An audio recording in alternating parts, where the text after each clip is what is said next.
mom and dad. Your mom and dad. Your mom and dad. Your mom and dad.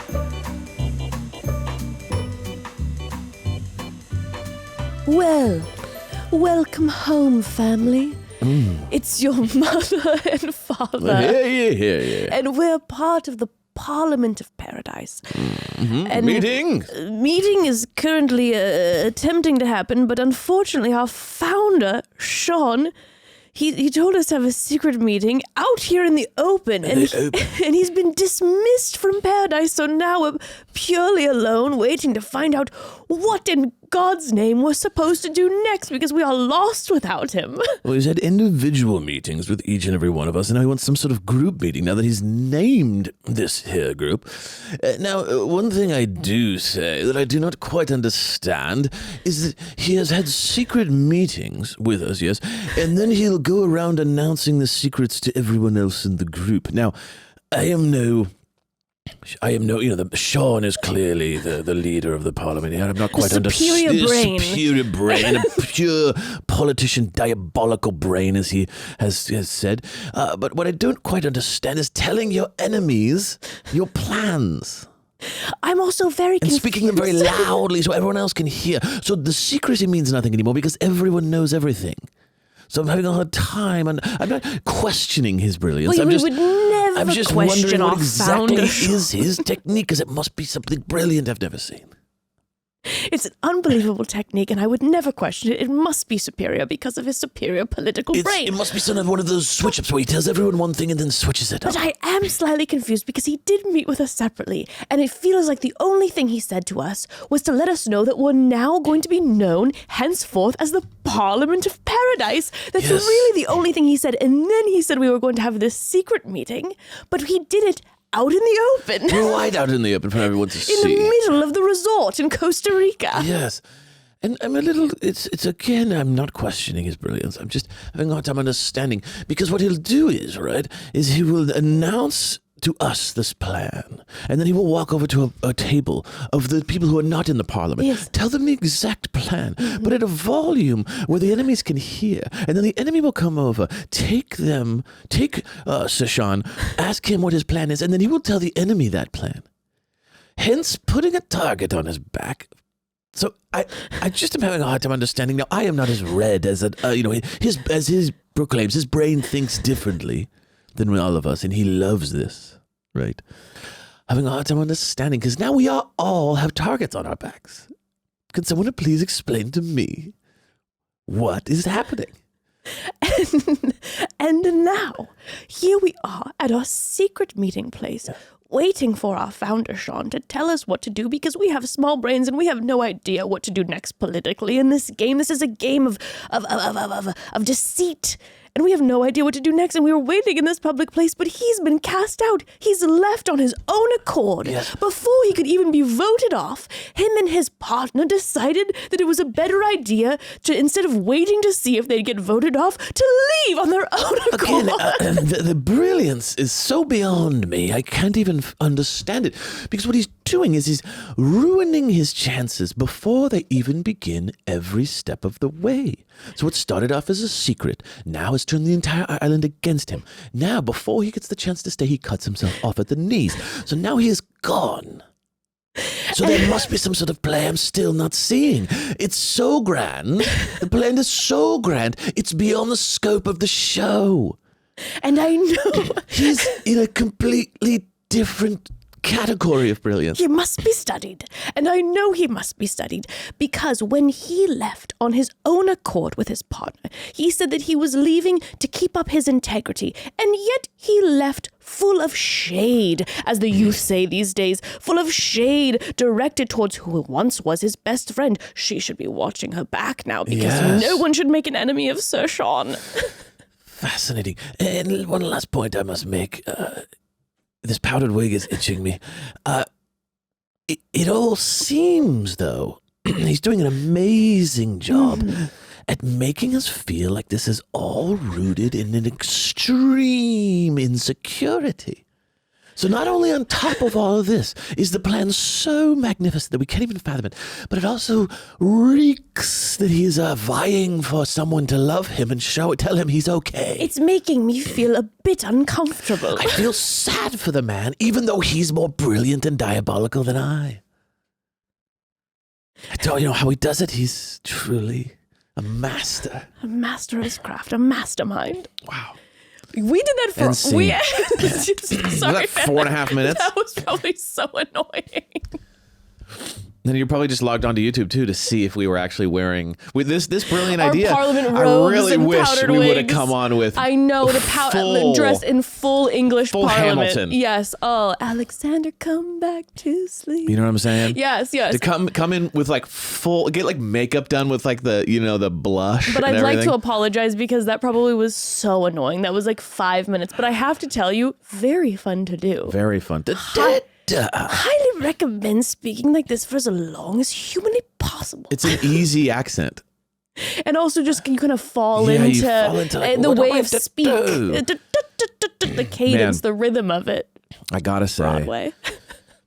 Sean is truly the like entertainment sleeper. Because every time, this is his third time we're seeing him in action. And he does the same thing. He comes on kind of chill. A surprisingly chill. Yeah, like you're not expecting it because you're like, it's Sean. He's going to come in. He comes in kind of like almost rambunctious. like, I want to learn from my past mistakes. But then he just gets sucked in immediately to just the thing again, which is, someone please tell me I'm smart. Someone please tell me that I have what it takes. And I'm going to prove to whoever out there this time's different.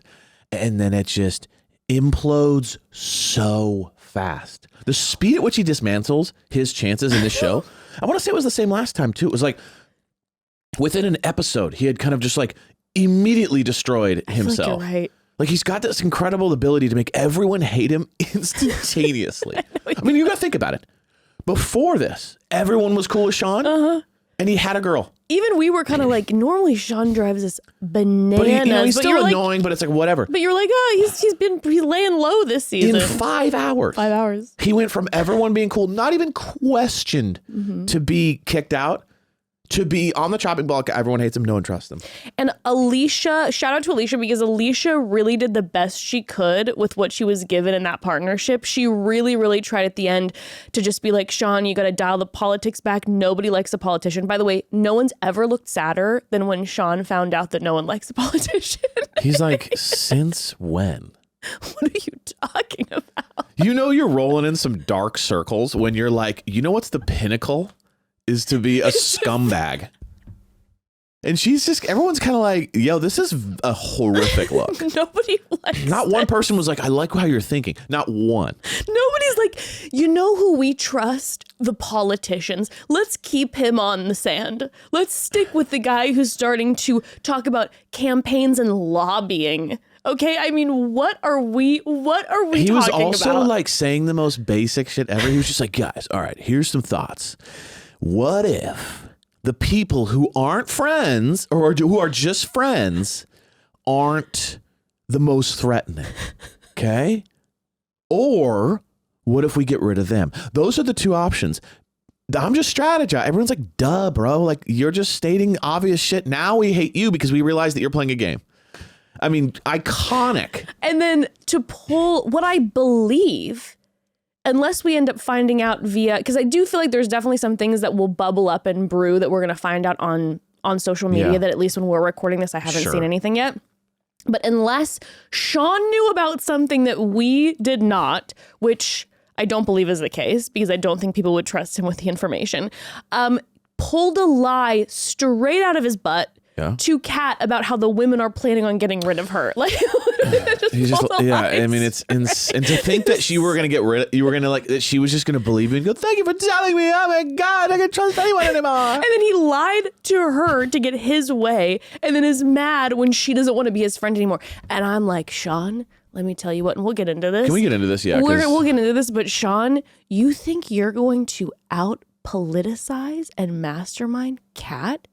Who, as some of our brilliant viewers here have stated that she's taking acting classes, this woman might be here having figured out the arithmetic of paradise and walk away potentially with all the money, you think you're going to outsmart Kat in this situation? Oh, she will always win, my friend. Oh, you don't think that Kat understood you've had a huge crush on her and that you thought that she knew you thought you being this like, don't be mean to Kat when she was getting beat up online, that she knew that was because you were hoping that she'd want to hook up with you? Like, you don't understand that, like, that's how it worked? Sean wanted... Wake up, bro. Sean wanted to take Kat to all the galas. Yes. Always. Which is why... Watch, once she sees me defend her, she'll, thank you, my king. Which is interesting then that he's obsessed with Allyshia because Allyshia serves Kat. But he's been in love with Kat this whole time. Obviously, he's always wanted to take her to the galas. And guess what? My friend, Sean, I'm so sorry to let you know, it's going to be Dale taking her. Because Sean, you weren't even the king in the and queen. picture. Yeah, I know. All right. Here we are. Anyway, okay. We need to get into this episode. But first, we're going to take a quick pause, family. So I might have been frustrated watching this episode of Bachelor in Paradise, but my gosh, was I the comfiest I could possibly be because I was laying on the couch wrapped in one of our Lola blankets. Family, let me tell you about Lola blankets. So a little while back, I was over at a friend's house. We were having like a fun little girls' night, and she offered a blanket to me. It was a Lola blanket, and I put it on my body, and I was like, what? And she was like, I know. And I'm like, this is the most comfortable blanket that has ever touched my skin ever in my entire life. I don't know how to describe the softness to you, family. There has never been a blanket that has touched my body that has felt like such delicious, lotiony softness. I immediately went home and I ordered Lola blankets for us, to which when it arrived, I opened the box and your dad over here, I'm like, you have to touch how soft and luxurious this blanket is. He touched the blanket and then you practically put your body into the box. It's unbelievable. Because it was so soft. It's truly insane. And then you called Ember and Ember was like in the box. And I'm like, Evan, Ember, you guys can take the Lola blanket out and put it on your bodies. You don't have to just sit in the box with the blanket. Truly insane. I don't know how to describe the feeling. It's like a cloud. It's like a cloud. Mixed with a hug, mixed with love. That's perfect. And I'm a big blanket connoisseur. So I've tested a lot of blankets. This is the best blanket, in my opinion, on the planet. I am obsessed with it. Okay. And moral of the story is we ended up buying numerous Lola blankets because we cannot get enough of them because they are simply the best. And if you want to try out a Lola blanket for a limited time, our listeners are getting a huge 35% off their entire order at lolablankets.com by using code MOMDAD at checkout. You will not regret this purchase. No, it's incredible. Lola is known as the world's #1 blanket for a reason. They're made with ultra soft vegan faux fur, a signature 4-way stretch, double hemmed for durability, and machine washable, which is massive.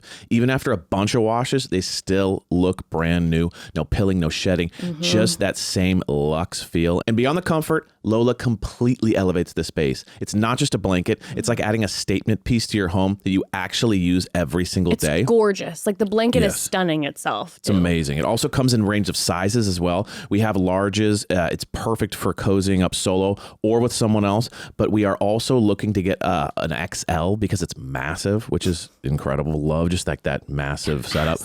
They call it the biggest blanket on the internet. And honestly, the more Lola blanket, the better. The more Lola blanket, the better. And now it's my go-to gift too. Everyone who comes over is always asking about ours, and once they feel it, they're hooked. My dad is the blanket king, and it's 100% what he's going to be getting as his next gift. He will be obsessed with it and me because I gave it to him. Lola has over 10,000 5-star reviews, so I know I'm not the only one who's obsessed. If you're ready to upgrade your space and your cozy game, you have to try it. For a limited time, our listeners are getting a huge 35% off their entire order at lolablankets.com by using code MOMDAD at checkout. Just head to lolablankets.com and use code MOMDAD for 35% off. After you purchase, they will ask where you heard about them. Please support our show and tell them that we sent you. Wrap yourself in luxury with Lola blankets. Okay, family. Today we are covering episode 8 of Bachelor in Paradise, and we have a lot to talk about. I have a lot of thoughts. It was very entertaining, but I'm also feeling disgruntled. I was like excited about the way that this was going, and now I'm not. I have thoughts. But important update for all of the family. So this week we have this episode, obviously, recap of episode 8, and then tune in on Friday because we are going to have a call home episode for the first time in a hot minute. We're going to hear from our family. But then next week we will be having no episodes next week. And then the week after we'll be having an episode that covers the Love Island reunion, and then also episode 9 and 10, the finale of Paradise. So next week, no episodes. The following week, Love Island reunion and 2 Bachelor in Paradise recap, like a combo Bachelor in Paradise recap episode.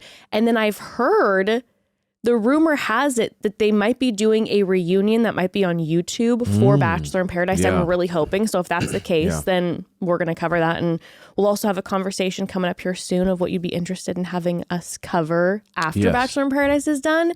I've heard that Love is Blind UK is very interesting. Yes. And interested in that because we live for Love is Blind. Yes. So definitely considering that one. But we'll chat with the family. But yes, and as far as next week, us not having an episode next week, just wanted to give you a little rundown. So part of the reason why we don't have an episode next week is because Emperor, our little one, booked it. The exciting news is our little one booked another film. So in a couple days she's going to be on set, and next week she's going to be on set a lot. So I will be with her and we're going to be busy. So that's the fun, exciting news.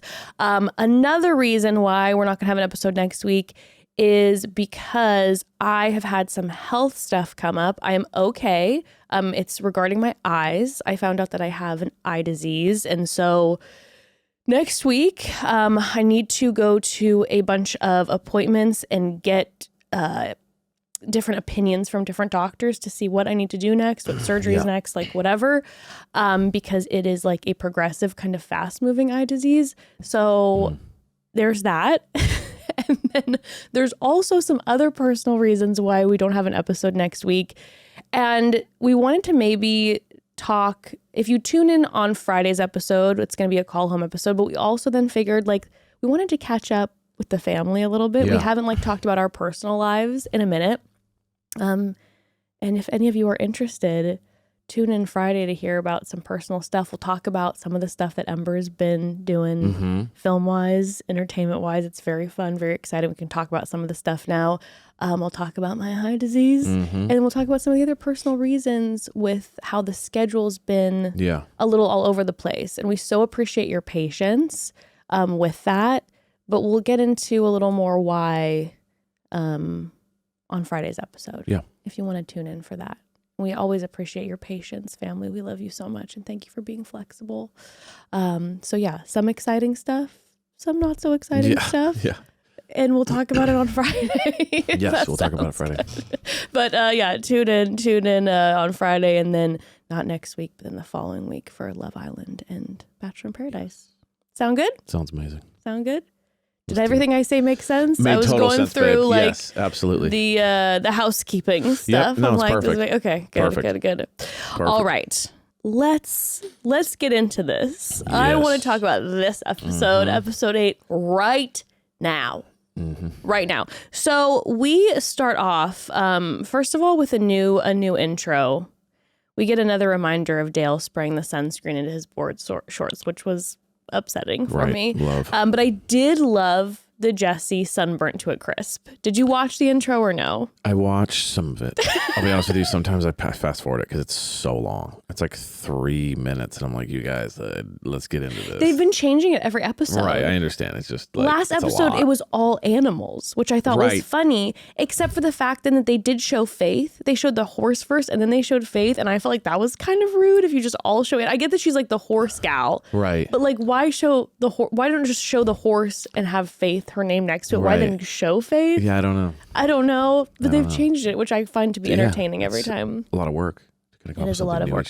But they had Jesse like literally sunburnt to a crisp, like serving Castaway in a chair. Like they haven't moved him for like weeks. It was funny. It is funny. It's also funny how they keep trying to make the show what it's not.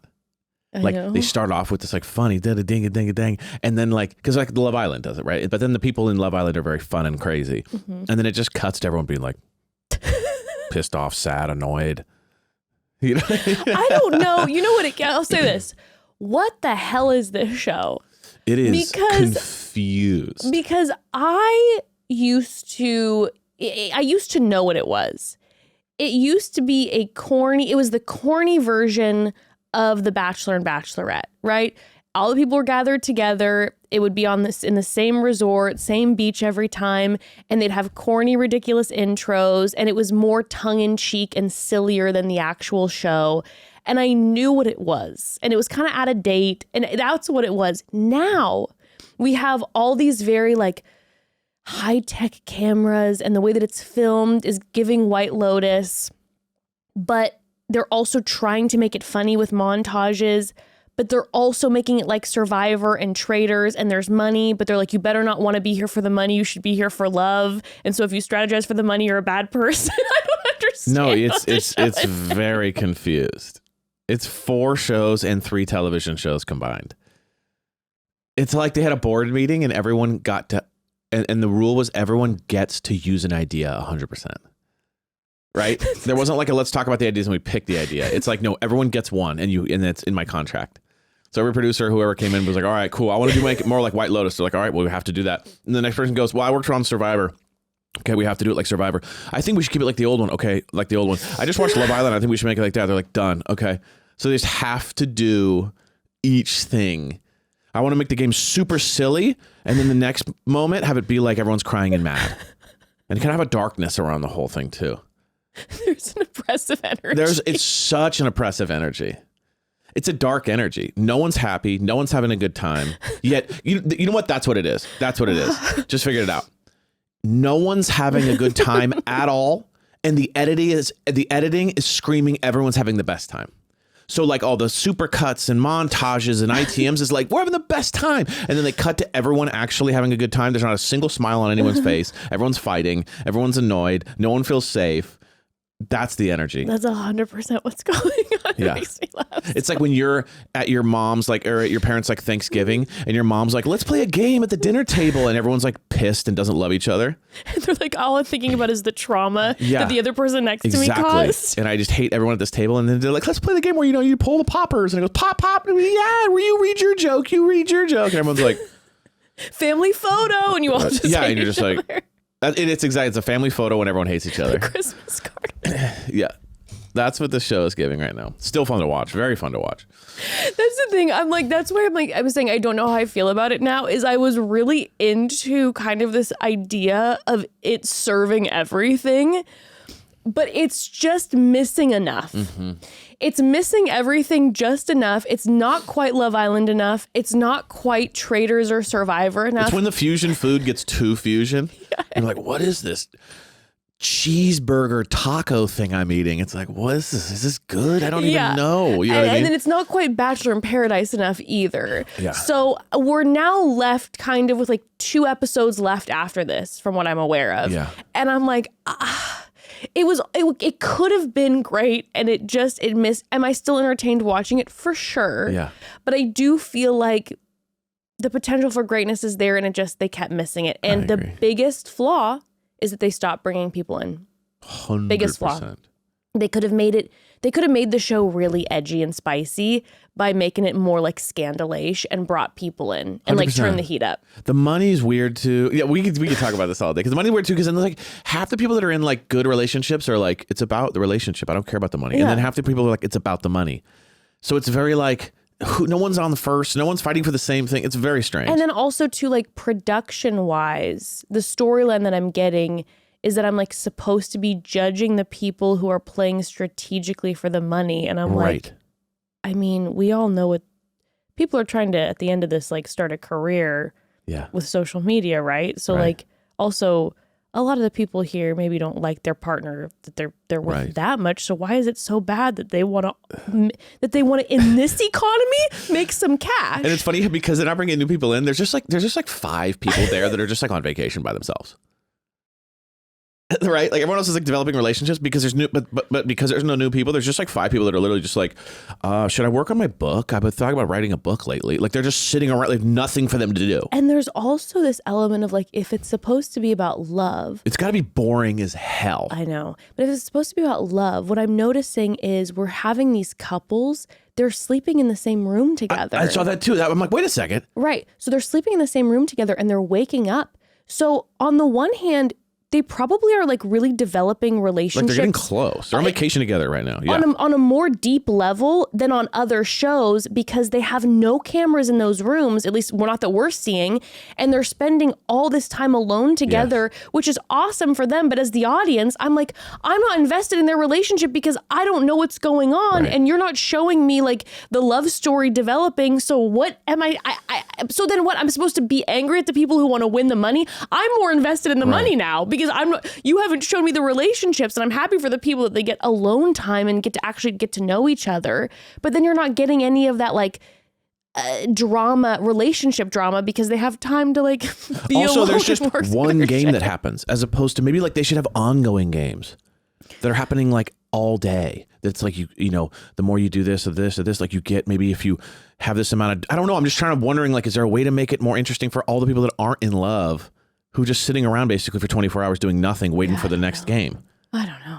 Strange. It's just, Anyway, we talked way too long about sorry, but I have let's. had a lot of feelings about that. But you know, they start day 15. They've been there for a minute. They start day 15 of Paradise, and Dale. I just have to note that Dale and Kat are working out in this moment, and Dale says sweat is weakness leaving the body.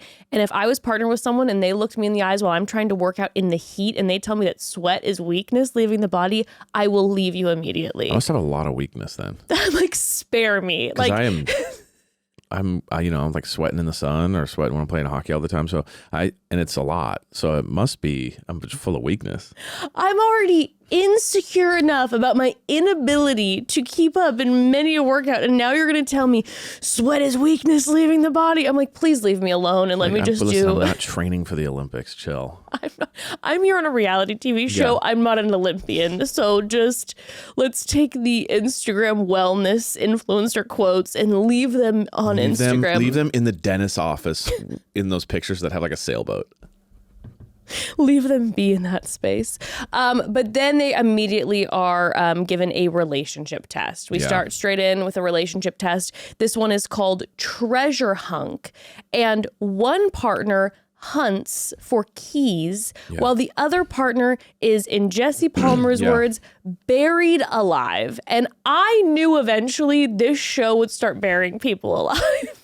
I knew it in my deepest heart. Eventually, we'd get to the buried alive part, which is serving Fear Factor. I would have much preferred if they would have actually put those trunks like in a ditch and then slowly they're like putting, so that it at least feels kind of creepy. You know what I mean? But like just to put the like a big massive chest like on the sand. Well, you know what I mean? I would have wanted a little more anxiety. If you're gonna say buried alive, you gotta. Where's the buried alive thing? Then that's the thing that Traders does.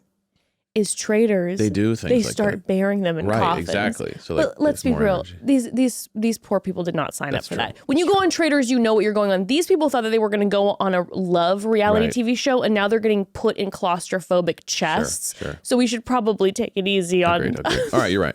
Take it easy on them. They don't want to be buried alive. But they only have 30 minutes to do this. Yeah. And so basically the couple who's the fastest at being able to do this, and they can pick who's in the chest and who's hunting and running around. The couple that's able to do this the quickest, they're given the first rose. The women are giving the roses away this time. The woman is given the first rose, so they're basically safe. And the rest of the group will be voting which 2 women will not be getting roses, meaning essentially 2 couples will be cast away from the resort during this rose ceremony, which is kind of a big thing. So I just need to just put this out there. If this is a relationship test, if this shows how compatible you are, you and I would be considered extremely non-compatible because we would fail miserably at this. You think? Evan, we would be so bad at this. We would be so bad at this. What do you think the reason would be? Because I'll be willing to put all of the blame on me. Oh, really? Completely. Interesting. I cannot do with directions. Okay. Okay. Any sort of direction, it's too overwhelming for me. Like, see, I think we could do okay if you were in the chest. Yeah, because let's be real. See, I think you're off on this. You're really good at escape rooms, and this is giving escape room. But like, number one, I don't like to be claustrophobic, so I'd be kind of panicking in that chest. I don't like that. Okay. After we talk about our next sponsor, I'll tell you an example of why I know this wouldn't work out. Right. I'll give you an escape room example of why I know this wouldn't work out. Okay. But we got to talk about our next sponsor. All right, let's do it. Okay. So family, listen, I know Bachelor in Paradise has now practically become Survivor, but even if they don't win the money in the end, hopefully they'll be able to come back and have a career on social media, right? And speaking of social media, you've probably seen a million ads for hair growth products and thought, sure, like that actually works. I did too, until I found out that Nutrafol isn't like the rest of them, okay? Nutrafol is physician formulated, clinically tested, and dermatologist recommend it. I saw all the people raving about Nutrafol. I even had close friends and family showing off their amazing results, but I was like, well, we'll see. I had to take it into my own hands. I was like, we'll see. So I tried Nutrafol for myself a little over a year ago, and not to brag, but if you are currently watching the YouTube, you can see that the results have been plentiful with my hair post Nutrafol. Okay, my hair has grown so much. When it wasn't growing, and now with Nutrafol, my hair is growing. It's thicker, it's fuller, my hair is shinier. I have way less shedding, which is huge for me. I couldn't be happier. Nutrafol is my most favorite. I'm obsessed with them. I'm so grateful for Nutrafol. Nutrafol is the #1 dermatologist recommended hair growth supplement brand, trusted by over 1.5 million people. Yeah, and the thing is, if you use Nutrafol, you can feel great about what you're putting inside your body, since Nutrafol hair growth supplements are backed by peer-reviewed studies and NSF content certified, the gold standard in third-party certification for supplements. While many supplements rely solely on ingredient studies, Nutrafol clinically tests final formulations to ensure their efficacy using a variety of hair measurement tools, like hair counts and pull tests, to assess growth, quality, shedding, and texture. Nutrafol is incredible. I've been so wowed by Jess's results in real time. It's insane. When I look at, and if you've watched the show too, you've seen over the years the growth. Like literally, if you were to put like a super cut, you'd be like, and that's like since Nutrafol. Yeah, legitimately. It is. It's incredible. Thank you so much, my love. And check this out. A cherry on top is that adding Nutrafol into your daily routine is simple. Just purchase online, no prescription required. Then automated deliveries and free shipping keep you on track. Plus, with a Nutrafol subscription, you can save up to 20%. You'll have access to free one-on-one naturopathic doctor consults to support you on your hair growth journey, and a Headspace meditation membership is included. See thicker, stronger, faster growing hair with less shedding in just 3 to 6 months with Nutrafol. For a limited time, Nutrafol is offering our listeners $10 off your first month subscription and free shipping when you go to Nutrafol.com and enter the promo code MOMDAD. Find out why Nutrafol is the best-selling hair growth supplement brand at Nutrafol.com, spelled Nutrafol.com, promo code MOMDAD. That's Nutrafol.com, promo code MOMDAD. Okay, getting back to why we would have done horribly at this relationship test. So real world example, we love an escape room. Yeah. Obviously, I love an escape room. But there was one time that we did an escape room together, me, you, and Ember. And I don't know if you recall this, but there was a claustrophobic moment where I had to go in a chest. Oh, yeah. Okay, and I did not want to go in the chest because I don't like the tight spaces so much, but we were left in a little bit of a pickle because you were too big to fit into the chest. You would have been way too uncomfortable. And I'm not putting my poor daughter, I'm not going, hey Ember, you get in the chest. So I'm like, I'll get in the chest. Yeah. And what had to happen is I'm in the chest and I'm harder to hear because I'm muffled, and you all had to figure out a couple clues to get me out of said chest. Yeah. And I'm panicking, trying to help you along the way with like what I think would work.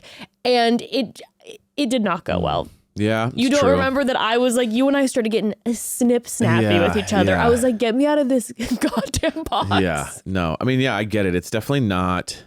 I almost feel like it's much better to do those as friends.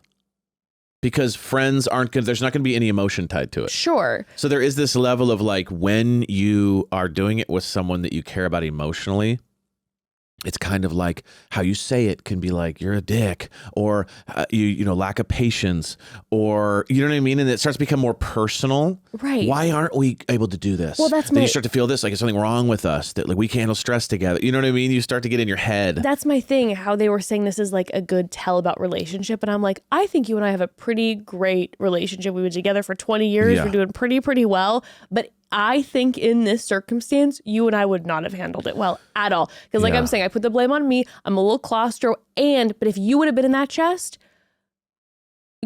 I would not have been able to figure out any of those instructions. Right. You tell me. Same. You tell me what a spigot is. I'm like, I have no idea what that is. I have no idea what that was. When everyone was like, what? How did she not know? I'm like, I don't know what this little faucet situation is called. I don't know what it is. All the instructions so confusing to me. I wouldn't have been able to figure it out. And those walkie-talkies were 100% rigged. Some people had good ones. Some people didn't. They were trying to make it more stressful for certain people, for sure. Mm-hmm. You and I, it would have been an epic failure. Well, thank God that's not the test we have to do. It would have been so bad. Also just super not fun. No. Right? Just like, when is this over? Luckily it was 30 minutes. But you saw the people that like, well, I guess it was, no, it was interesting. Some people thrived. Some people really thrived. But a lot of it had to do with the fact that those poor walkie-talkies were cutting out. So like most of it just had to do with the people that had clear walkie-talkies won. Clear walkie-talkies, great with instructions, because some people were delivering, and I don't want to shame you, but I think if you would have been in the box delivering the instructions to me, that would have been horrible. Wouldn't have been great because you can tend to mumble a bit. Yep. And not explain things so much. So I would have been already struggling. Yes. We would have been yelling. And if I was in the box, I would have been over. I would have been so uncomfortable in the box too, just like hunched over. And if I was in the box, I would have been over explaining everything because that's what I do. I talk too much. A little bit too much. Just like, so what I was thinking is just like, what are we doing? Yes. And then I would have been like, I think, and you'd have been like, I didn't catch any of that. I'd be like, oh my gosh, okay, so they say, I don't like how they necessarily like that. I didn't like that. And I'd be going off about like all that type of shit. Right. And you're right. We would have failed. And you'd be like, shut up. We'd kind of probably served Kathy and Keith. Yeah, I think so. Trying to be patient. Be like, I love her. Everything's fine. Are you drinking in there? Over. Yes. I can't understand a word you're goddamn saying. Over. I was dying how they kept doing over and period. Well, I mean, it's a good idea. For sure. So it's a good idea. Over is super. That's what you do because it tells you when the sentence is over and it's not that you got cut off. So it's very smart, but they just, they forgot the whole communication piece. So, the whole communication piece. And I think that moment with them, Keith was getting so frustrated. Later on, when we see the Keith and Kathy conversation about how Keith is like, I think he's getting over it. I think we should go home. I think it's because Keith, and then he like seemed to essentially change his mind because he let them stay in the competition. He didn't vote Kathy out. I'm like, I think Keith was so frustrated in that moment. He's like, we should go home for our integrity, but he was just annoyed at Kathy. Now, I will say this, and I'm not trying to be mean. Say it, King. Kathy is kind of getting on my nerves. Yeah, Kathy's rough. Like the performative behavior is just on 10, and everything she does is like for the camera. So it's just getting a little bit like if I was Keith too, I'd be like, can we just have a normal conversation and stop looking at the camera and giving like finger guns? You know what I mean? Like everything she does is like, hand me the flask. I'm drinking. I'm crazy. You know what I mean? So and if you weren't interested in romantically, and you're alone, all your peers are gone. Everyone's gone. There is a little bit of this feeling of just like, you're driving me nuts. You know what I mean? She's an entertainer. She is, but she is definitely kind of wearing on everyone's nerves. I kind of feel like. It feels like it even when she was talking to some of the girls afterwards, and she's like, I think you guys should keep me here because I'm like a mother to you all. Yeah, and they're like, we do not look at you that way, unfortunately. You know what I mean? And so, I don't know. It's just a little bit, I feel like, love you, Kathy. You've overstayed your welcome. I think it's time to go. I will say the one thing that I do kind of like, and this might be an unpopular opinion, but I do kind of live for the fact that Kathy's like, this is about the money for me. Well, yeah, I mean, I love that too. That's I the like only, kind of you know, love the what else could it be about? She is with one guy that she's not as uninterested in. But even if her and Keith did vibe romantically, I'm like, let's be honest here. Yeah. There's a lot of people here now thinking about the money. Sure. Let's be real. Let's be real. Let's not act like it's not there. Please. All the couples who are like, the money doesn't matter to me. I'm like, either you're lying a little bit or your family's super wealthy and you're good, or you have like massive influencer deals and you don't have to think about it. But like, if you don't have lots of money, you're thinking about the money a little bit, right? Of course, yeah, you can't help it. I don't find myself to be some like money hungry person by any stretch of the imagination. But if all of a sudden I'm in a situation where I'm like, yeah, I like this person. But I think it really comes down to like, no, you're right. But I think it really comes down to like whether you think you have a shot. And that's why I think the reality of certain things is like Keith going, we don't have a shot to win this thing. So let's not be thinking about the money. It's weird. True. I think that's kind of where he's coming from. Yeah. It's like, you don't want to look. Dale and Kat, they have a possibility to win this thing. Yeah. You know, Spencer and Jess, they have a possibility to win this thing. If you're Keith, you need, like, you're not, like, there's no world we win. True. So, like, how much longer do we want to be here? Yeah. And that's why he's kind of like, we should self-eliminate almost. Let these kids have a shot. You know what I mean? True. He's going like, Kathy, you think you're going to win the money? Like, this is insane, you know? Yeah. So I think he's kind of looking at it like it's corny to be like vying for the money if you're like no shot. Yeah, that makes sense. I get that. Yeah. But speaking, okay, can we talk about Spencer in the game for a second? Yeah. Who has a shot? Okay. Yeah. So during the game, there was a moment where they were like in heat 4. Yeah. And no one's doing well, by the way. Everyone, it's the first not, couple were bad. because they gave them 30 minutes. That's wild. You should at least give an hour. You give them faulty walkie-talkies. Yeah, you can tell the walkie-talkie thing was bad in the beginning. And there's like 4 or 5 things that you need to figure out. Like, give them at least an hour and then see, you know. But most people were not succeeding. Everyone's failing. And then we have a couple moments where we're like, okay, Sean and Allyshia, they ended up doing well. They crushed it. But then when we get to the heat between Spencer and Jess and Bailey and Jeremy, immediately Spencer and Jess are locked in. Yeah. And there you see, like we were saying, I guess maybe it does show the test. Maybe we're a bad couple. Maybe we are. We just push through it. There's also another level to that. You know, if you just don't quit. Right? Sometimes the road isn't as smooth as it could be. You just push the what is it? The boulder up the hill. I love to think about how romantic. We've just been pushing a boulder up the hill for 20 years. I mean, listen, we've had some rough patches. Maybe we have just been pushing boulders. Everything's been amazing. We've just been pushing boulders and we're not. And if you had a hard time, you're alone. No, yeah, definitely some boulder uphill situations. But these two, they're like, their communication. She is delivering the instructions beautifully, calm, cool, collected. He is staying calm, cool, joking to the camera. They're having a good time. Mm-hmm. They're enjoying the game, which I think is maybe why this whole thing has been, like, it's been working for them, is because they're enjoying the resort. They're enjoying each other. They're enjoying the game. Yeah. They're thinking about the money, but maybe not obsessing about the money. Agreed. It's like all kind of a good balance. Yeah. But there was a moment where Spencer finds Bailey's key. Yeah. And Bailey was struggling at the very beginning with Jeremy's instructions. Because Jeremy kind of gives, I feel like a little bit like minimalist. What you'd be with. Sure. It was a similar you on the walkie. A little mumbly, a little minimalist. Yeah, a little short. Yeah, I get it. But she can't find the key. Spencer's just like, the dog, I think. Didn't the dog dig it up? And he was like, what are you doing over here? And he grabbed it. The dogs were my favorite part of the challenge. Yeah. The dogs were literally helping them out. They were so like cute. Paid actors and they were adorable. But even if the dog did it, he saw the key. And he goes, Bailey, here's your key. And you know what? In that moment, I go, at first, my heart that I guess is too much in this competition and not enough love right now, I was like, why'd you do that? Right. You guys could be on the chopping block because you're like top couple. Yeah. Why? I mean, I wouldn't do that. Shout Bailey, Bailey deserves it, but like, I wouldn't do that. Well, he helped Bailey out, and him and Jess, even though Bailey and Jeremy do end up finishing it, Spencer and Jess have the best time. Mm-hmm. And it's the first time in a long time we're in this dark world currently, in this current society that we are in, where a lot of bad people are winning.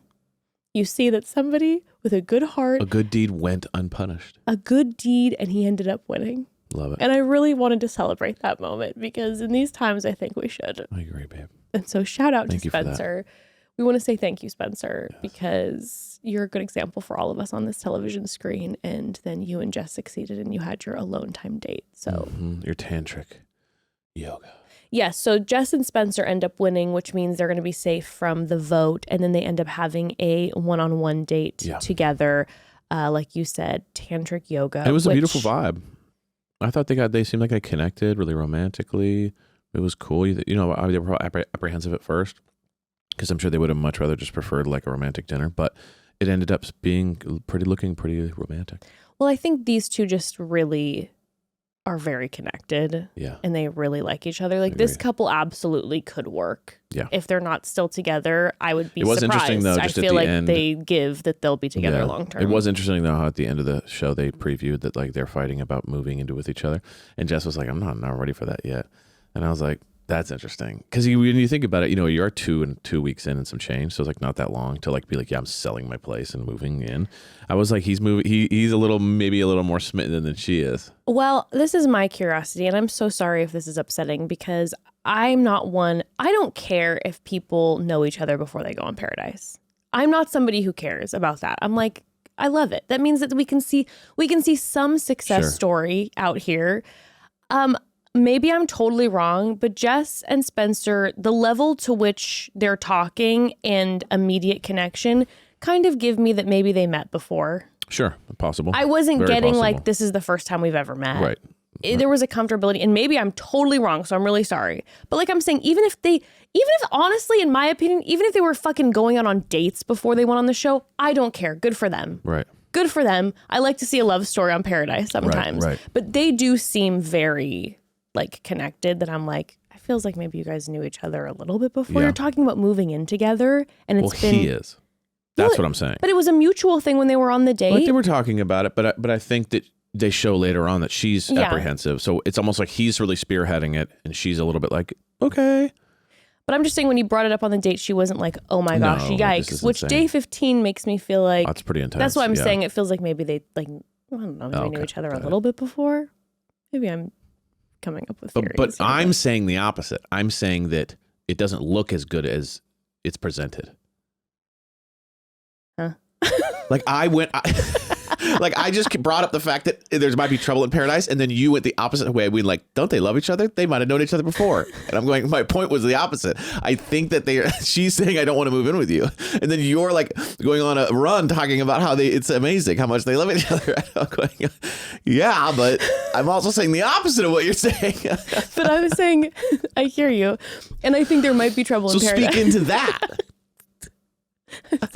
Pushing the boulder up the hill. We're a bad couple.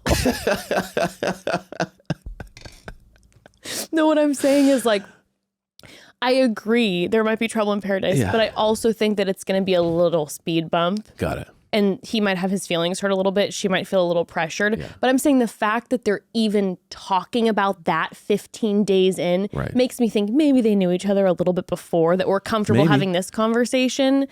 And like I said, even if they are, I don't care. Like, good for them. Great. But I think the preview of them with like, oh no, we're not ready to move in, it's going to be a little bump. He might have his feelings hurt, but I think they're going to continue on. I think it's going to be bigger, everyone. And that's my point. Is I think it's going to be a bigger deal. And you try to diminish my drama, and I disagree. I think it's going to be a bigger deal. I think that he is feeling a little like she's slipping. Oh. That's what I think. I think he's falling more and more, and I think he's got kind of an anxious energy. And I think that she's pretty chill. She's the chill one in the relationship. She's the one that's kind of laid back and cool. Okay. And I think that when she's like a little bit like, whoa, he's going to feel more like, what? Where are you going? Interesting. That's my take. I blame it on the yoga because in my humble opinion, if I were to have a first date and they're like, surprise, you get to show your new partner how unflexible you are, I would be very upset.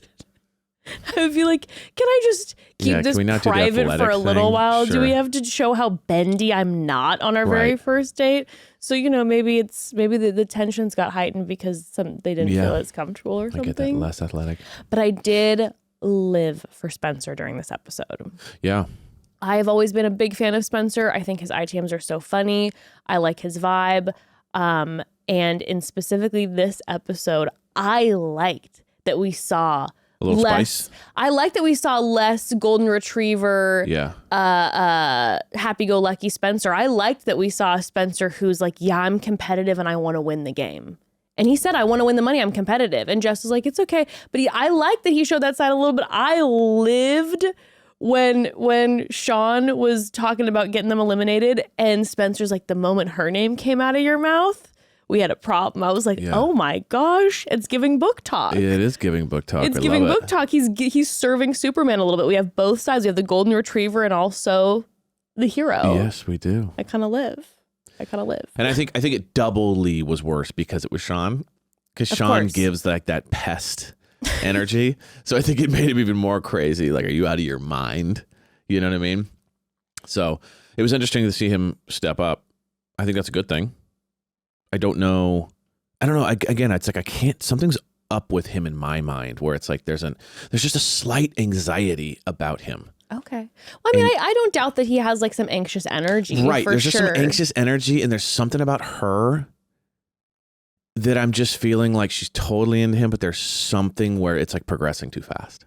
Wow. Okay. There's just something there. Interesting. Yeah. Because when the tantric yoga thing happened, he was very excited. She seemed moderately excited. Her face was very red, but she was blushed a lot. But I feel that way too. That's what I'm talking about. I don't want to be all bendy. But I don't think it was because of athleticism. It just felt like, I don't know. It's hard to describe. I'm just getting this like slight sense. Okay. That there's some anxiety, that there's something about her wanting to kind of just slow it down. We shall see. Yes. We shall see. Okay. I want to talk about the meat of this, which is Sean and Allyshia. Yeah. Well, I want to say something about Lea as well. But let's get into that. But we got to take one more quick pause. So family, this is an ad by BetterHelp. So, sometimes I just got to pop onto social media to get the tea about the current reality TV shows so I know what's going on. But overall, I've started staying offline a lot. And one of the big reasons is, I don't know about you, but I've been feeling overwhelmed when I get on there. Like, it feels like in the wellness space, there's advice for everything, right? Cold plunges, gratitude journals, screen detoxes. It can get overwhelming for me because I'm like, how do I know what I'm actually doing is working for me specifically? Like, I have so many questions. I don't know what's the right thing. What's the best thing? With the internet and information overload about mental health and wellness, it can be a struggle to know what's true and what actions to take these days. So I'd say using trusted resources and talking to live therapists can get you personalized recommendations and help you break through the noise. Therapy has been an absolute game changer for me over the years, like legitimately changed my life for the better. And if you're interested in online therapy, give BetterHelp a try. You know how much we love therapy. Mm-hmm. I think therapy has helped me become a better husband, father, friend, and son. And it's helped me learn a lot about self-love too. I have a better relationship with myself now, which has been huge. Mm-hmm. Therapy really has taught me about boundaries in all aspects of my life, helped me learn better coping skills, and really benefited my communication as well. Let me tell you, with over 30,000 therapists, BetterHelp is the world's largest online therapy platform, having served over 5 million people globally, and it works with an average rating of 4.9 out of 5 for a live session based on over 1.7 million client reviews. And it's convenient too, which is huge in all of our jam-packed lives in this world. You can join a session with a therapist at the click of a button, helping you fit therapy into your busy life, plus switch therapists at any time. BetterHelp really does make it easy to prioritize taking care of you because you matter. So take care of you, okay? As the largest online therapy provider in the world, BetterHelp can provide access to mental health professionals with a diverse variety of expertise. Talk it out with BetterHelp. Our listeners get 10% off their first month at betterhelp.com/momdad. That's BetterHelp, HELP.com/momdad. BetterHelp.com/momdad. Okay, so before we discuss Sean's Parliament of Paradise, I did want to say, so that night after the game is Jeremy's birthday. They celebrate his birthday, shots, Thank party, you guys. whatever. Appreciate it. Love Happy you birthday all to so me. much. You're my real true family. Like everyone, even you, Brian. All right, let's go. Just like, dude, the guy is like iconically non-expressive. Thank you. Happy birthday to you. Thank you. It's like, sick. Anyway, so afterwards, everyone's making out. Everyone's smashed up against the waterfalls, macking, and Lea starts feeling sad. And you know what? I got to tell you what, Evan, my heart like broke in a million pieces because you know that feeling. Right. You know that feeling when you're at a party. I had a moment when you and I were broken up, and I was like, my number one rule is I don't contact Evan because he broke up with me. Yeah. And I was at a party, and everyone at the party had coupled up and was making out with each other, and I ended up texting you, and I was like, damn it, because I was like, I'm not going to do it. But I just, in that moment, when everyone around you, even if you're like super happily single and you're like, no, I'm good to go. When you're in those moments when everyone around you is making out, you're like, well, I just kind of feel disconnected. It's almost like when you're like hanging out and everyone's talking about that one thing they did. Exactly. And they're like, and you remember Jeff? He was insane. And you're just sitting there going like, sick. Exactly. Tell me, you guys just talk more about this random experience you had together that I wasn't there for. So Lea's like, I'm feeling sad and lonely, and the only person I can talk to it about is, you know, Jonathon over here, who friend zoned this shit out of me and everyone else in Paradise. And I just felt like my heart just broke for her because she so clearly seems like she wants to find somebody. She was like, I guess it's cool that the money's there now because I'm stuck with friend zone guy. Yeah. But at the end of the day, like, I thought I was going to go on this show and like actually really find somebody. And I'm really sad and lonely that I didn't. And it makes me want to be like Lea for Bachelorette. Yeah. I really like her a lot. I think she's very good television. She does great ITMs. Yeah. And I feel for her. And then at the end, when they end up, spoiler, at the end when they end up getting a rose and they get to stay on, and then he kisses her. Right, I know. I got upset. I go, Jonathon, don't mess with her, man. do not do this. Do not give Lea like, she hope. likes you, so like it's not fun to do that. No. Right? If you guys are both like platonic and you do it, then it's like everyone laughs and it's fun. But you doing it to her when she likes you, that's messed up. Now it's like she said to you, be a good friend. And if you then all of a sudden start like randomly kissing her to get like a laugh from the group, she's going to think that you might actually kind of be out of the gray zone with their relationship and then have those butterflies and those feelings. And then you're like, wait, it was just a joke. It's a friend kiss. You're like, what the fuck is a friend kiss? I know. That sucked. Don't do it, Jonathon. Even though I kind of want them to win. I know. There is something there.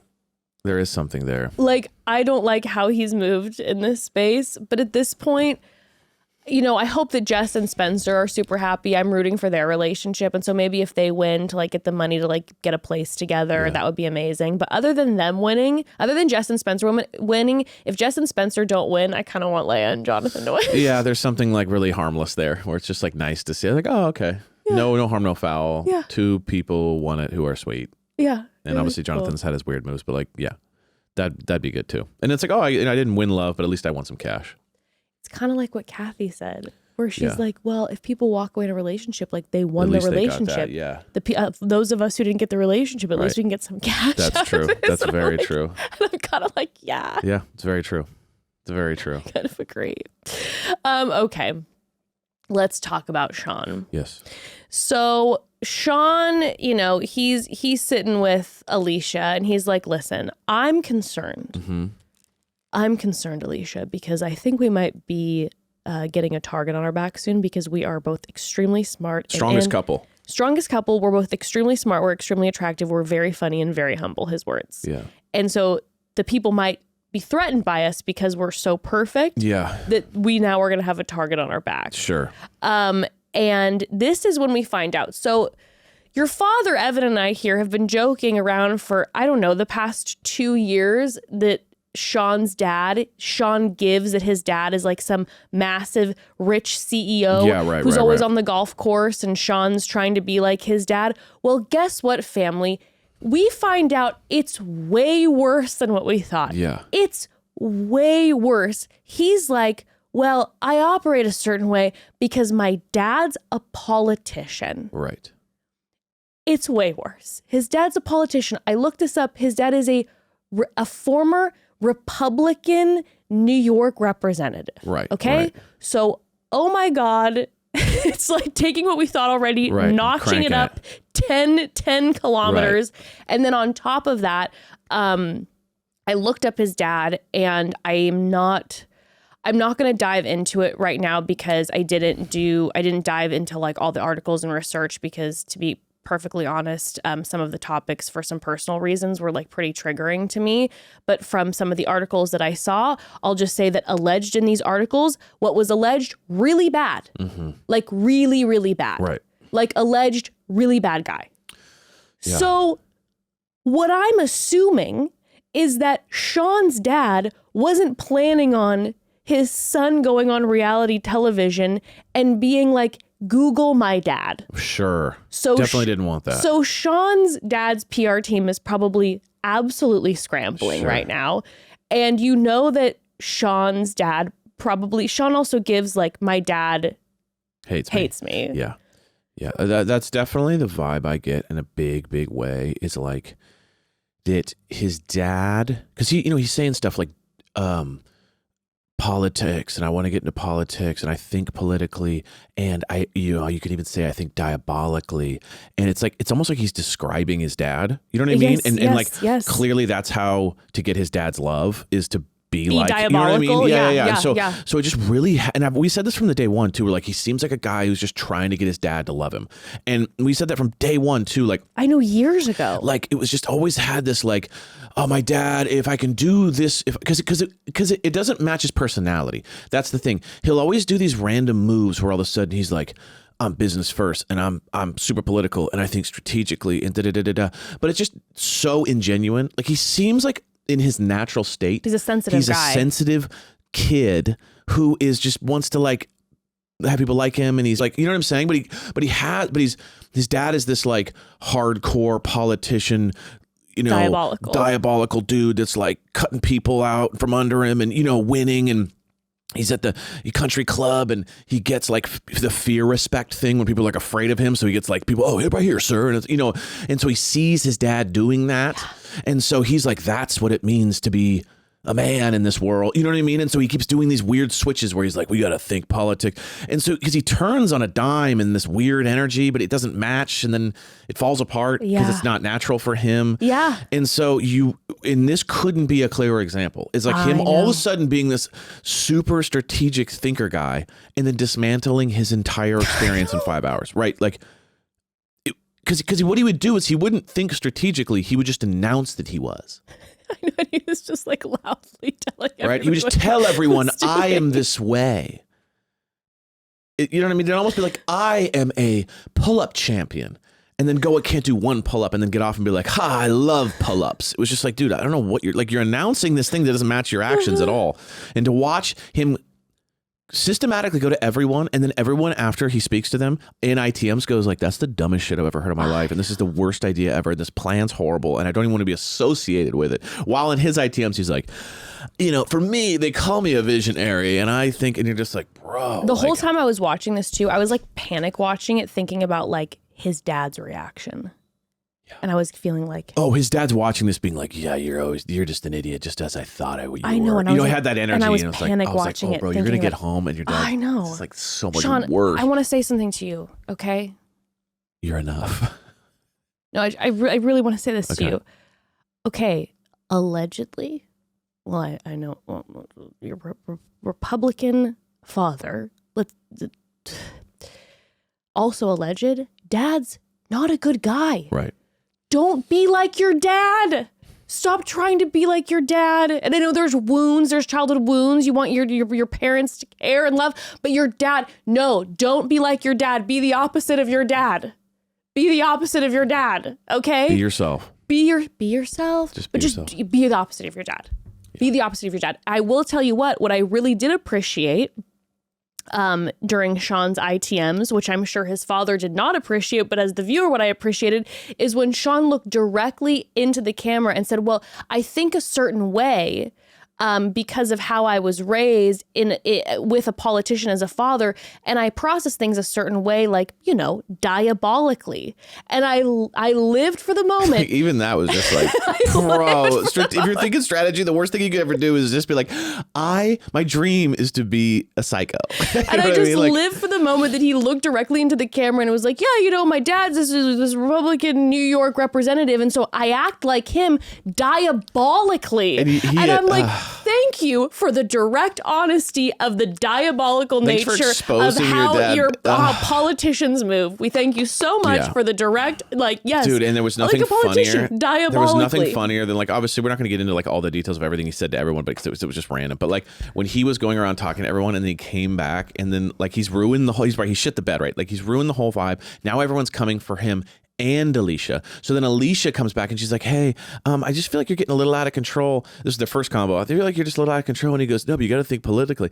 And then she goes, people hate politicians. This is the best. And he literally is just like he didn't know what to say to it because it was almost just like, oh yeah, forgot about that point. Yeah. And it was just misstep after misstep. Dude, it made me laugh so hard. When he went to talk to Andrew about how they need to get rid of Spencer. Oh my God. God. He later on goes, I did forget one small element that Spencer's his best friend and roommate. So Sean. Oh, it was iconic. Sean gathers together. So first of all, he's loudly around the pool being like, hey, this is how we should move and operate. And immediately everyone's turned off. Everyone's like, I don't like this at all. You're loudly strategizing. You're putting targets on our backs. We can literally hear you. And even if it's not on our backs, now we don't trust you. So immediately everyone's turned off. And then he's having secret meetings with Dale and with Jeremy. And is like, we're going to have this secret group. And it's the Parliament of Paradise. And he's more excited about the name he came up with than actually. He loves the name. It's like starting a business and all that you have is a name. And you're like, that's pretty much it. That's the business. He loves the name. And so he's only really thought to the name.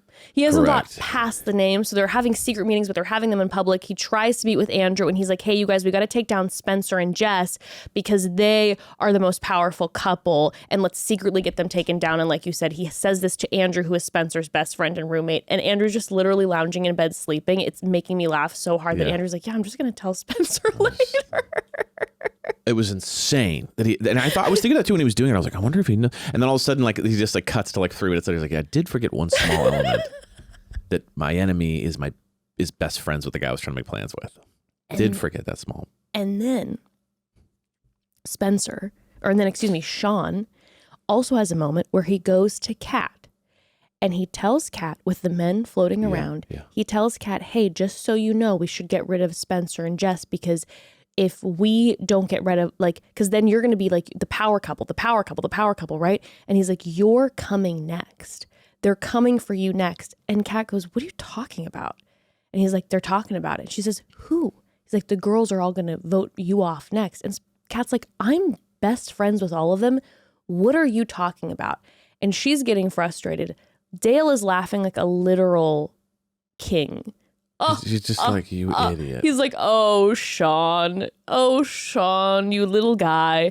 And he's just like, Kat, don't even pay him a bit of mind. It was just like you. It was literally like a little brother who just was like, you guys. Yeah, he's flicking a bug off of his giant dude. shoulders. And then Jeremy looking at him like a disease, just immediately I am not even going to be around, and runs away. So then what was funny about it too was that Sean was so much more into the idea of having a plan than the plan itself or implementing the idea, because when he wouldn't get the reaction he liked, he'd move on to new people, therefore destroying his parliament. So he'd go oh, it's the 3 guys, right? It's like me, Jeremy, Dale, we're going to be this insider vibe. And then he would tell them the plan and then it wouldn't really go over well. So then he'd kind of be like, Andrew, what do you think? Really wouldn't go over well. And then he'd be like, the whole group, what do you you know what I mean? It was funny to watch him kind of lose the plot immediately because he wasn't getting reactions he liked. So he kept moving to so that by the end he had told everyone all the plans. So like it ruined his. It was just funny to watch him kind of just really more than anything, just trying to get someone to be like, whoa. Yeah. But he couldn't get it. So he kept going to find someone to give him affirmation. Well, it's like when Spencer found out that his plan was to dismantle him, and he pulls Spencer aside and he's like, hey, just FYI, Spencer, I just want to let you know I'm always going to be up front. I don't want you to think that I'm sneaking behind your back. Like, so I'm just going to be straightforward with you. So the Parliament of Paradise.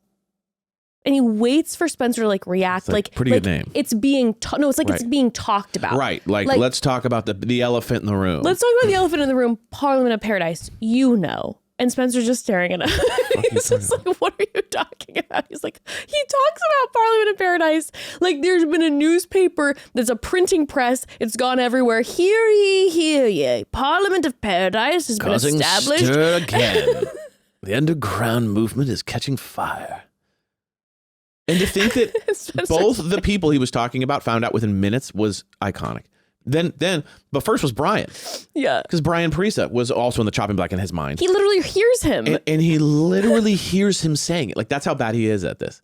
That it's like literally 5 feet away, he's talking about the person. The guy goes, what? Come talk to me. And he has to have this conversation with multiple people.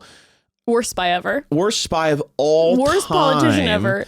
And then he lies to Kat. I mean, you couldn't have done it more. You couldn't have done it to where it caused more damage for yourself in a quicker time if you tried. Golden Gary is to gambling as Sean is to politics. 100%. That's your new SAT question. That's the thesis. How bad is Sean at strategy? And it's like, Sean, listen, it's okay. But like, you're so bad at strategy that like, yeah, when we all saw Gary throw it all on a meaningless bet and lose it all and then get kicked off the show, that is quite literally what you did. Mm-hmm. You were in zero danger. Zero danger. You actually were going to probably make it close to the end because you were kind of not threatening. Coasting. You kind of had this relationship that was budding, but it wasn't a problem. Mm-hmm. No one was really kind of afraid of you. And you guys do good at the games. You do great at the games, but not too good at the games. They were like, you could have been like top 3. And instead you went around because you had this weird wild hair of like, I'm going to be this guy that I never am and just become this new person. And it was the worst person you could become. Yeah. Hey, again, don't be like your dad. Sean, I don't know what your inner workings are like, and I fear to hear about your political leanings, but I just need Sean, okay? When I look at Sean, I go, I need Sean to start doing some serious inner work, to examine the privilege, to maybe look into some history books, and to really do some inner work and become the opposite of your father. Yes. And that is what we were looking to see, okay? Yes. Do not stop being like your dad. Dude, it was And then I felt so bad for Allyshia too, because it was like, Allyshia was like trying to just be like, yeah, I like this guy and we have a thing. And, you know, sure, was it originally Dale, but didn't work out. And I'm trying to like this guy more than maybe I actually do. But then to watch him, basically like all her trust that she kind of had for him, or like that he had like talked about himself and she like believed, to watch him dismantle this entire thing. And then her be like, oh, I have 2 options now at the end. I either denounce him entirely and go back with these people who I'm not exactly sure if we're close, or just ride with him all the way to the end. And hopefully he's got like daddy's money or something. Like, because the way she ended it too was just like, oh, she chose. She just made a personal decision to be like, I'm riding with him. Well, okay. We'll see how this works out. So if we remember correctly, Allyshia, I'm so sorry. I go back and forth. Either. I'm not 100% sure. But Allyshia, I believe, won Miss California. Right. Allyshia is a pageant professional. And you got to be pretty strategic to do this. There's a lot of interpersonal stuff going on there. Yes, you have to be very strategic to be in a pageant. You have to know competition, be a great competitor to like really make it in a pageant, and to win a pageant like that big, you have to be a competitor. And I saw the competitor in Allyshia. She's a great competitor. In fact, she was actually, I think, the political wife that Sean wants and is looking for. Yes. That's her. Yes. The way she was handling Sean, we love politics, but people don't like politicians, so take it down a notch. now people are starting to think that you actually don't really like me and you're here for the money. And he's like, what? Now, interesting. He's like, I'm doing this to impress you. I know. That's what that whole thing was. I know. He's like, I don't need the money. My family's loaded. I want you to fear me, respect me, and love me and want me. And I feel like if I do that thing, this will impress you. The whole thing was to impress her. I agree. Yeah. And Kat, both of them. Save Kat. He did it to rescue Kat and to impress Allyshia. 100%. But interestingly enough, obviously these two leave together, right? And a couple weeks ago online, Allyshia was on Bachelor Happy Hour and made a comment on Bachelor Happy Hour that if her and Dale would have been there day one together, that they probably would have coupled up. Kat's in the comments being like, interesting. Sean's in the comments being like, interesting. After she went on Bachelor Happy Hour and said that, Sean unfollowed Allyshia and removed all their photos together. And then later on, Allyshia said something like, it was just a glitch. But so I don't know the follow-up, but the point is, if it wasn't a way to try to get attention and a way for them to like, get people's eyes on them or whatever, and a strategy to gain followers and because of drama, Sean probs had his feelings hurt because it was like Allyshia said what and she wanted to be with Dale what, and now I'm unfollowing her and it's not what I thought it was. I thought we were leaving together as like the heroes of paradise. But back to Allyshia being pageant queen. So Allyshia ends up hearing Bailey and Alex talk about how they're feeling sus about Sean and how maybe Sean's got to go because he's becoming the politician of paradise. And Allyshia then in ITMs is like, I'm heartbroken. These were my very best friends.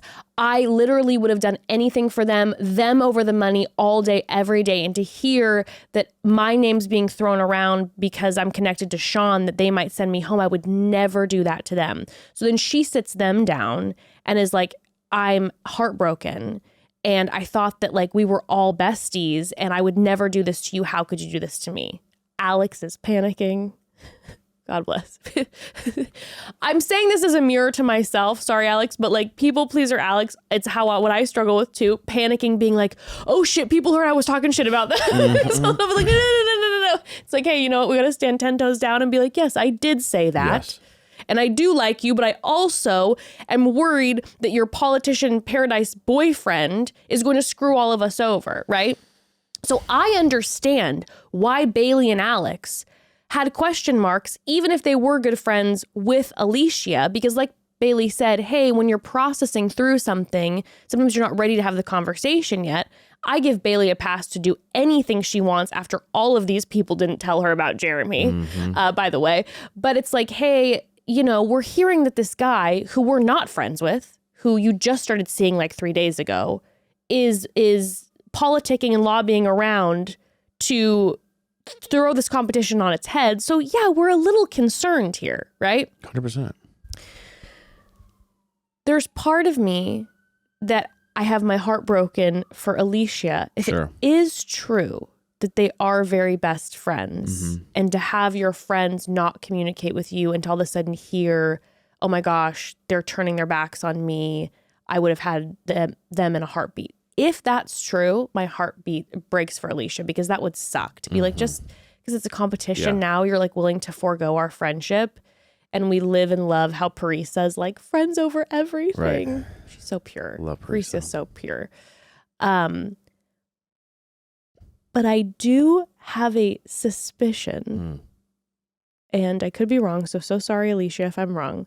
I do have a suspicion that in the pageant girl competition, like smart moves, that maybe they're not as close as Allyshia was playing that they were, or saying that they were, in a way to kind of use that conversation to lock them in to not vote for them. Right. Like, there may be friends, but they'd be like, best friends. But like, I don't know Allyshia everyone's that on well. the chopping block, first of all, and then second of all, we've been here since the beginning and we're all really close, and But like, Allyshia, are we really that close? Sure. Or is this a very smart way to be like, lock, I'm a victim here, to make me feel bad? Right. Because like, we are friends, but maybe we're like not besties for life. And again, everyone is going to be on the chopping block at some point, and, you know, let's try not to take it personally. Are we that close, or is Allyshia using it as a way to like make them kind of feel bad to be like, so don't vote against me and Sean? It might be a mixture. Know. Might be a mixture. I think it's a little bit of a game. Yeah. And I'm like, hey, you know, you do what you got to do. And I'm sorry, Allyshia, if I'm totally wrong, but it kind of felt that way to me. It didn't. Or you think you're closer than you are. That's true. Or it's just a one-sided feeling where it's like, oh, I thought we were super close. And in reality, it was like, oh, no, we're cool, but like, we're not like that close. Like, yeah, I don't know. In the moment, I didn't think that at all. In the moment, I just felt like really bad for Allyshia. I was like, damn, this sucks. Like all your friends are kind of like, get her out. Cause I was bummed. The reason I started thinking that way was at the very end when all of a sudden she goes, stop. We're going to live by integrity. And she gave the full beauty pageant answer and walked off, that I was like, I think that maybe was strategy the whole time. And she was basically trying to do damage control with all of Sean's movements. No, I agree. Don't know. And the ending move, when people do this like weird, because people have done this lately, right? Where you're watching the show and they do this weird like honor thing. Because what happened earlier? What was the... Keith and Kathy were talking about that. Keith was like, we got to go because of the integrity wasn't of there it. Wasn't there another person that like offed themselves or like interrupted? Oh, what's his name in the beginning? When he's like trying to... Justin. The Justin thing. Here's the rose. Here's my, you know, like people do these weird moves and I'm like, in their head, they think it's like, it's going to do something. It's funny how no one ever learned, like no one cares. Yeah. Like just get voted off the show. Like that is the funny thing about Jonathon, is he's got whatever the opposite of that is. He's just like, oh, sick, another rose. I don't care how I get it. And I think there's something about that where you're just like, yeah, that's why we're here. Just stay on and survive and have fun. And then when one day that you're gone, you're like, all right, guys, I had a great time. Where it's really funny to be like, it's this weird like main character energy, like TikTok, like, you know, when she looks across me, you know what I mean? It's like this, like you think it's going to be drama, but no one cares. It's when you think everyone's thinking about you, but no one is. Yeah. Energy. And then so when you do it, it's just kind of a cringe. Mm-hmm. So everyone's like, oh. Because everyone was cringed out when she did that. So cringe when she did it, even though she did it the sweetest way you could ever do it. I know. So cringe. And then he did his like, and another thing, Kat, don't come crying to me when the world turns against you. Mic drop. And everyone's just like, what like movie are you thinking this is going to be like? So it's very interesting that people choose to do this. You know what part of me thinks? I've heard different people from, you know, reality TV shows discuss how they're very scared of the audience and the audience's reactions to them. So they're thinking this is going to win them over. And I think a lot of times people say and sometimes maybe do certain big moves because they're nervous about other things happening. So it's like, we want to make sure that we look really good to the audience. And I would say, instead of doing big moves, there's a few things that you should know. Number one, when you go on a reality TV show, you have to know that no matter how good of a person you are and how purely you play the game or move in relationships, there is a chance that you could get Frankenbit screwed and made to look like the villain, even if you are not. That's just the risk you take going on reality TV. Unfortunately, it's just the way it is. So if you go on reality TV, you have to know that's the risk you're taking, that like you're a great person that could be made to look not great. Yeah. But then also, I guess the best thing that you could do is operate, if you're nervous about that, is operate in a way where you try to, you know, operate at your highest self, kindest to everybody. And again, there's a chance that they could edit you and make it look a certain way. But the big swings, you got to know that sometimes it's not, they're going to make it look very different than how you intended it to look. Like Justin, you're trying to make it look like, hey, like you're trying to show that you care about Susie, who you actually had a real life long-term relationship with. But then the audience is very much like cringed out being like, she doesn't need a savior. And it makes her feel more like called out and awkward, being like, you need this because you couldn't have gotten it without me type of energy. Like it just... Also, you can't undo, right? So people think that like when they do one big gesture, it undoes the like 20 minutes of footage we just saw of them doing some crazy shit.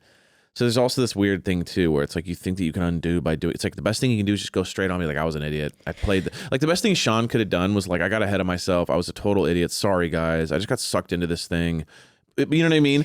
That's the only way to kind of just show like authenticity. But you being at the end being like, write our names on the walls. maybe- We're legends. It's just like, And maybe he did say that at some point and they cut it. yeah. I mean, who knows? It That's didn't the thing. seem like it because he That's the still thing. talked shit on the way out. Now it was I like will. a whole. I will tell you what. There was a scene, if you recall, that we saw in a preview where Sean and Allyshia. Sean was like, "Kat's here for the wrong Well, reasons." I was wondering what happened with that. You think they come back or something? Because I'm going, what's that edit from? So apparently, I mean, here's the thing: either we didn't see a huge part, They cut it. and they cut it, or they come back and people are theorizing that like there's like everyone votes for the winning couple, like all of the people come back and vote for the winning I was like so couple. confused because I remember that and I thought it was going to happen during this episode. I hope they come back. And then it's like, wait, where's all that? There was that one that next week, or coming up, where like he was saying all this crazy stuff, and they went at it, and then we didn't see any of it. So I was wondering what happened there. I But hope they come back and it becomes like they're God. they're on the revenge tour. Sean and Allyshia are on a revenge tour, which was so funny to me, by the way. If Sean and Allyshia are on a revenge tour, it's like the smallest revenge tour ever. Yes. Because it's like, people, those group of people don't like hate you. And it No. also wasn't like that much drama. They were just like, why were is just this kinda guy like, lobbying? you gotta go. You're weird. And why did they exit this way? But they're going to come back with like Again, main character. You guys have been plotting against have you us. seen me in the crowd? And you're just like, you guys and are they walk so in. He's got like bomba. jet black hair because he dyed it, thinking he's gonna be like, I'm in my revenge era. And then he's like, who is that? I'm like, why are you back? You know what I mean? 100%. He comes in like a robe, like a robe over his head, like he's the Grim Reaper, and he's just like, the toll has been added up, and I'm here to collect. The principal player of the Parliament of Paradise is here to collect I'm the souls. bad guy. It's just like, the hell is he doing over there? But the last thing about the Sean thing, like my favorite thing though was the cat at the end, the cat thing. It was so funny to me to kind of Allyshia call Kat and be like, hey, during a conversation, well, you're great friends with him. And then for Kat to be like, what? Like, huh? Like, not really. Like, yeah, I guess we talk online, but like, it's mostly just him talking at me. You know what I mean? And telling him like he'll come pick me up for my date, if I need anything, kind of guy. You know what I mean? And then for him to be devastated by finding out that they're not like besties, like it was just very sad, telling. but it was also just super telling of kind of like how he moves. Yeah. And it was just like this, it's like, because she even said multiple times, like, I never asked you to like stand up for me online. Like all of this I never asked for. Like, appreciate it, but like now that like you stood up for me online, now like we're best friends and like I owe you or something, like you shit the bed here. Now you want me to stand by you when we weren't ever really friends. And then him being like, I would have died for you. I think he said something like that. Like, I would have died for her. He did. Which is crazy to say. I want the receipts of this friendship. I'd like I'm sure the it's receipts. heavily one-sided. But also But also she could have milked it for sure. Here's the thing. Also, maybe they are best friends and they really like have gotten, because I can also see that being the case too.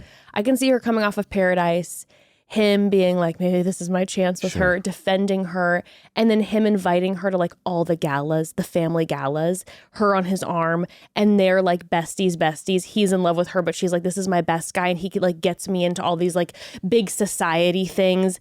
And She flirts with all the guys that have society things and tells them that this is her buddy. And that being the dynamic. But then it's like, you can't play Kat because Kat is an ultimate player. Kat's on a whole different world. You want to be political, Sean, but what you haven't figured out is that Kat is president material. Like, you've already been used.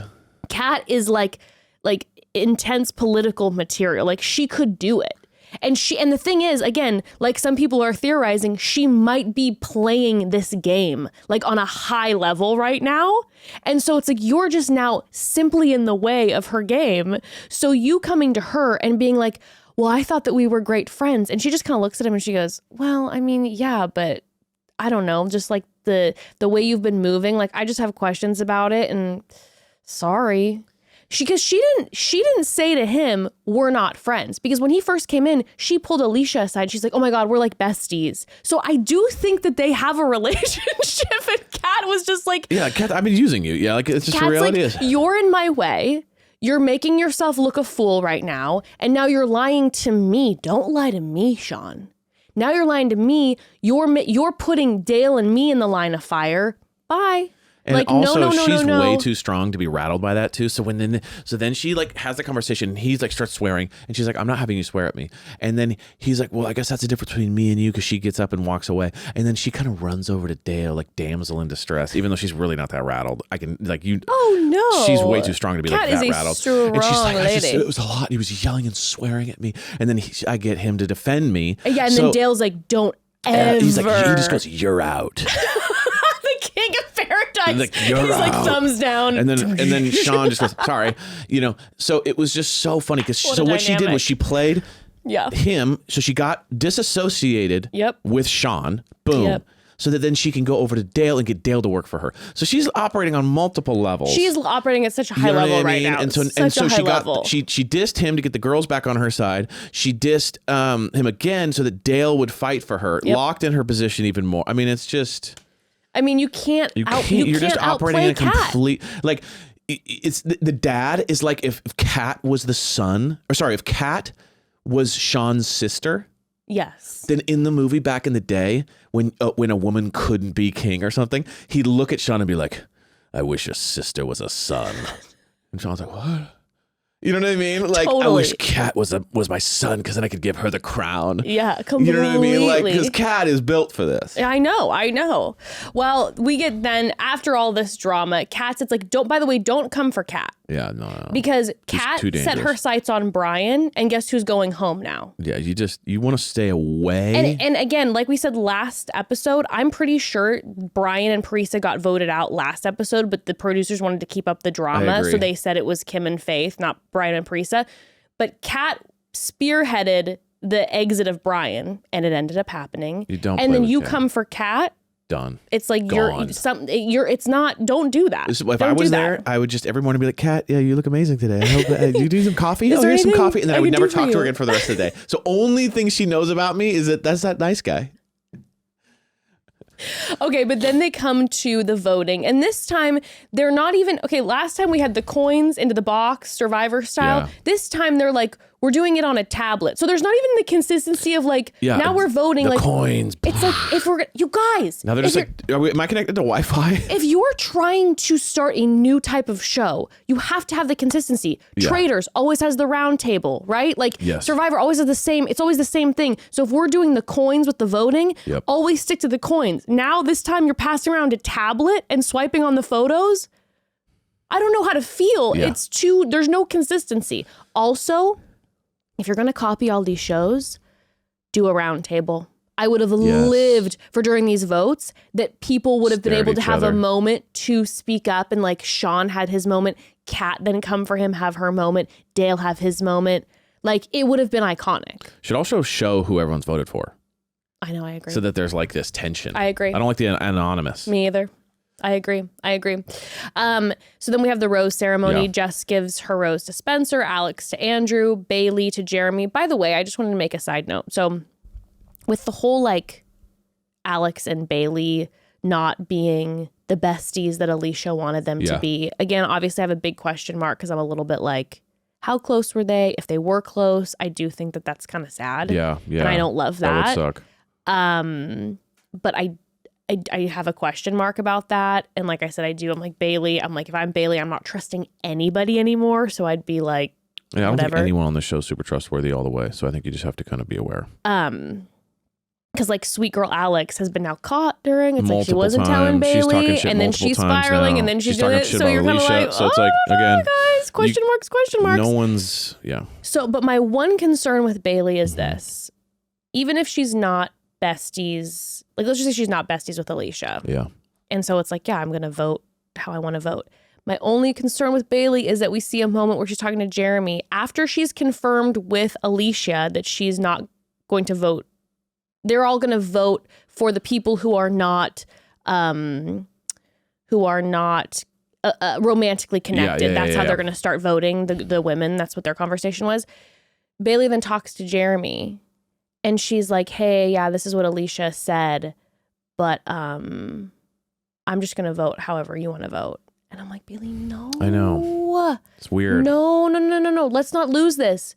Let's not lose this autonomy here where it's like, hey, you vote how you want to vote. You had a conversation with Allyshia. If that's how you want to vote, vote that way. But to just be like, however Jeremy wants to vote, I'm like, no, we all need to stop giving Jeremy like all the passes. And now it's like everyone's, Jeremy can do whatever he wants. And now Bailey's like, I'll just vote however you want to vote. No. Agreed. And then the Jeremy Brian conversation. That was interesting too. But it's, and again, Jeremy's a true politician. Because Jeremy does the thing where even in the ITMs, he's like, I forgive, but I don't forget. But, I appreciate it takes a man to do that. And then he immediately voted for him 100% to be gone that 5 minutes later. So Jeremy's all about optics. Like he even said earlier, he's like, I don't want to be near Sean because optically it's very bad. You know what I mean? So he operates that way. Jeremy's the smart one. He's the smart one, but he's also kind of the diabolical one. So he thinks that way. He thinks about, he kind of moves the way that Sean wishes he could move, which is like smooth, never causes problems, but everyone's a little likes him, but also is a little afraid of him. There's kind of this interesting thing.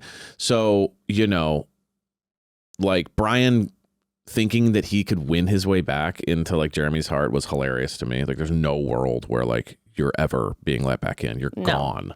And by the way, you've always been gone since the car moment on Jen's season, and he kept you close to him because he doesn't, and he brought it up a lot. Yes. Please. This is a game, everybody. This is a game. So yeah, Bailey gives her rose to Jeremy. Kat gives her rose to Dale, obviously. And then Kathy gives her rose to Keith. Kathy got chosen. I was actually very surprised. And then, like we said, of course, before they announced the final rose, Allyshia is like, Jess, is it okay if I interrupt for a minute? Sean and I came here for love, and the one thing that we're not willing to question is our integrity. It's very difficult to hear, but we would like to make the decision to leave together on our own accord. It's like, we're leaving here with something so much more valuable than money. And I'm like, that screams rich spirit. Yes. It's like, we're leaving here with something so much more valuable than money. They're giving us enough money to buy gas in our car? I don't even know how much $500,000 is. And everyone is like very cringed out. And Alicia's then saying in the ITMs that people I thought were my friends were snakes in the grass. And again, if it wasn't strategy and they were really Alicia's best friends, I do feel for her because that would really hurt. You'd be like, I thought we were good and now you're talking shit behind my back. And like, my thought is that they were good and they were friends, but just not besties forever kind of vibe. And so it was just like, to think that you weren't on the chopping block when your boyfriend goes haywire is kind of silly, Well, Sean, they were like, we're leaving with integrity. And Sean was just like, yeah, Dale, love you, but Kat, don't call me crying after this one. This one ends. Also, absolute shade. Don't beat me up. yeah. And then Jess being like, we're going to leave with integrity, but shit on everyone on our way out. Everyone's laughing. Everyone's cringy. Kat is like, this is all staged. So Kat is all of a sudden in ITMs being like, all of this is fake. And then Allyshia in ITMs is like, Kat is an absolute joke of a human being. And Allyshia was mad, when she left. She was upset. So I think it's because Allyshia and Sean are in love with Kat and Dale. Like deep down. Oh, like I think Alicia's like into Dale. Kat got the guy I want and didn't like me. And Sean's like, Dale got Kat and Kat threw me away.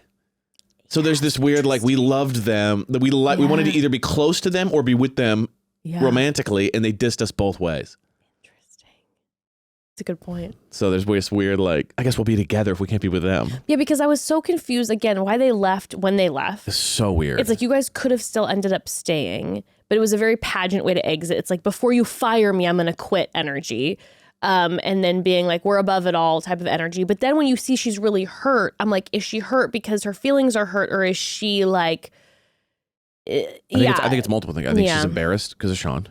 I think she's hurt because he fucked the whole thing up, and it turned her friends against them. So I think there's multiple layers going on there. Well, I hope that they come back on their revenge tour. Sick. So the final rose goes to Lea and Jonathon. So going home, obviously, we have, Allyshia and Sean who exited on their own accord, but Brian and Parisa are voted off. I don't know if they're still together. I'm assuming no. Right. My assumption would be Brian and Parisa are not still together, but I looked online and at the moment I haven't seen anything. If they are doing a reunion, I'm hoping maybe they're waiting to reveal that and maybe making everyone like wait until the reunion happens. Yeah. Because I would like to know information about Brian and Parisa because I just... sweet Parisa, Yeah. an earth angel. I just want everyone to be happy. We need to vote for who loves each other the most. The money doesn't matter, and I genuinely believe she feels that way. Yeah, 100%. Like, she has a more pure heart than I do. I'd be like, well, I like the love, but also there's money too. So it's like, well, why are we all here in the first place? I think Parisa is like, I just am here for love. Yeah, I completely think so. Pure heart. So I hope that she is somewhere very happy. She's right one of now. the purest hearted people on the show by a mile. She really is. Well, next week we get the camping is going to be happening, which is my worst nightmare, and also looks like Kat's worst nightmare. Voting on a man to ditch. Keith saying that he needs to go home because he's homesick. Jesse saying there's one problem, and someone being like, stabs you in the back. Looks like there's still drama, even though I was sad because I was like, Brian and Parisa leaving and Sean and Allyshia leaving really dismissed drama. Yeah. So I'm like, where's the drama going to be for these last 2 episodes? Unless they bring everyone back, and that's why Sean and Allyshia come back. So I'm hoping for that. Fingers crossed. Agreed. Fingers crossed. Well, family, we love you all. Tune in on Friday, again, to hear some call homes. Also to hear about kind of what's going on in our life. Like I said, I'm so proud of our daughter. There's some really exciting stuff going on with her. And then, again, some maybe not so fun stuff with me and us, but it's okay. Part of life. And it's part of life, and we'll talk about that on Friday, but then also some call homes. And then remember, next week, no episode, but the following week, Love Island reunion, Bachelor finale recaps, and episode 9 recap. Love y'all. All right, we love you all. See you Friday. See ya. Bye.